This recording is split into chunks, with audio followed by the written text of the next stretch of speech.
Sepupus, people in Malaysia right now are flipping over alpha male. Statement after statement is coming out like mushrooms after rain. But even amidst all of those, one hero deserves to be highlighted. Because Sepupus, PAS wants to kick Nick Adams out. Sepupus, we are finally in the PAS versus Donald Trump timeline. And here we have our boy Sukri Omar taking the lead and saying, reject the election of Nick Adams as the ambassador of America. Don't let the fires of Islamophobia step onto Malaysian soil. And there he is saying that Nick spreads hatred towards Islam and supports the Zionist regime. Then he talks about the restaurant Free Palestine thing, which he probably got from Khairi Jamaluddin but he never cited. We can't accept somebody who oppresses those who support Palestine. This is not just a diplomatic issue, it's about principles, dignity, and the standing of the country on an issue of humanity. Finally, skipping ahead, we encourage the government of Malaysia to use the power that you have to reject the candidacy of Nick Adams and give a clear message to the world that Malaysia will not let this place become a stage for the normalization of Zionist cruelty or an experimental ground for an Islamophobic extremist. Reject Nick Adams, protect the reputation of the country. Wow, terima kasih, Sukri Omar, you're our diplomatic hero. I have to go back and tell the entire village about all the wonderful work you've done. No, just kidding. To all of you MAGA people out there, just know that not every Malaysian thinks the same right here. For those of you who don't know, PAS, or the Malaysian Islamic Party, is a so-called Islamist party, and basically it wants to impose its so-called Islamic vision all over society, while, by the way, ruling over the poorest, most drug-addicted, pornography-addicted states in the entire country, while saying that it is highly moral. Wow. Thank you, PAS, for your moral authority. Truly amazing. And although yes, I think that some of us still do object to Nick Adams as an ambassador, it's not because Sukri Omar and his loser party are bringing it forward. But whoa. Let it not be said that I think that Sukri Omar is not a diplomatic hero. He is, after all, such a diplomatic hero that he's not only a hero for people in Malaysia, he's also a hero for people in Singapore. That he goes around sharing posts about how Singapore Malays are so oppressed, he needs to be concerned about them. It's so touching, so Nusantara, and in fact he was so good at it that he got formally accused by the Singaporean government of election interference. Literally, no joke. Ministry of Home Affairs went out and issued a long notice because this guy was literally trying to interfere in the politics of another country and incite its population on the basis of race and religion. Even as the Singapore general elections were going on and Nurderos tried to bring religion into politics, which, by the way, this guy is still actively sharing even as we speak.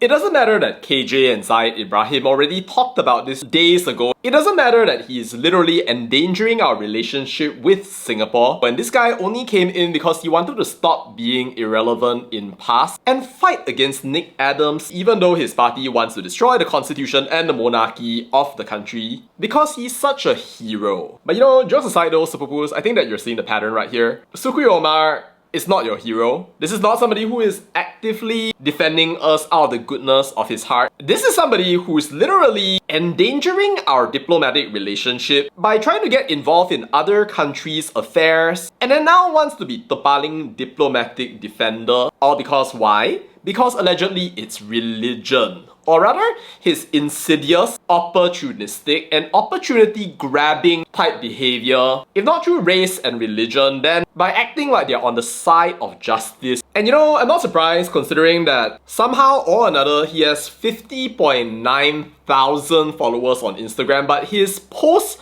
are like 9 likes, 10 likes, 2 likes, 8 likes, 5, 14, 14, 14... What? That doesn't make sense. Like, the engagement rate is like down below. Like, this is a situation where nobody is listening to you, but yet you have this copious number of followers. And then the question naturally becomes, how did you even get those followers in the first place? Like, this guy is literally posting like almost every single other day. So then like, did you buy those followers? But whatever it is, the message basically wasn't getting through, and in my mind, he basically just took up this ambassador thing to somehow be a past beneficiary of this whole ambassador thing a few days late because he didn't know how to respond to the situation, had to copy Khairi Jamaluddin and other actually smart people, but now offer it over to the Walawun community so that they can pursue their beloved plan of forcing race and religion down our throats and down into Malaysian politics. Yeah, so if the Trump administration goes all taco mode and Sukri Omar goes out and starts claiming victory, trying to claim the narrative and steal a victory away from people even though he wasn't actually the cause, what I can say right now is that this is basically going to be Trump chickening out against actual radical Islam. And when I say radical Islam, by the way, I don't just mean the whole foreign intervention, I mean literally all the situations where he's literally going out and then ranting and raving about how religion cannot be separated from politics day in and day out across successive days, because somehow he cannot accept that there are other people in Malaysia who are not Muslim, who don't care about this and never will care, and would actually see the appointment of somebody who cares about radical Islam to be both important and actually beneficial, not because that's good in itself, because we don't like bigots, but because of your actions in trying to bring radical Islam and shoving it down every single Malaysian's throat. Sepupus, if you object against Nick Adams, and I know that a lot of you actually do, then go ahead and by all means. But just know that PAS and Sukri Omar do not need to be your spokesperson. You do not need this loser opportunist who is a liability to our relationship with Singapore and with the United States of America coming out yapping, babbling about religion and about how it needs to be connected to our politics, even for all of us out there who want nothing to do with this ridiculous system that this person wants to bring about. Going out,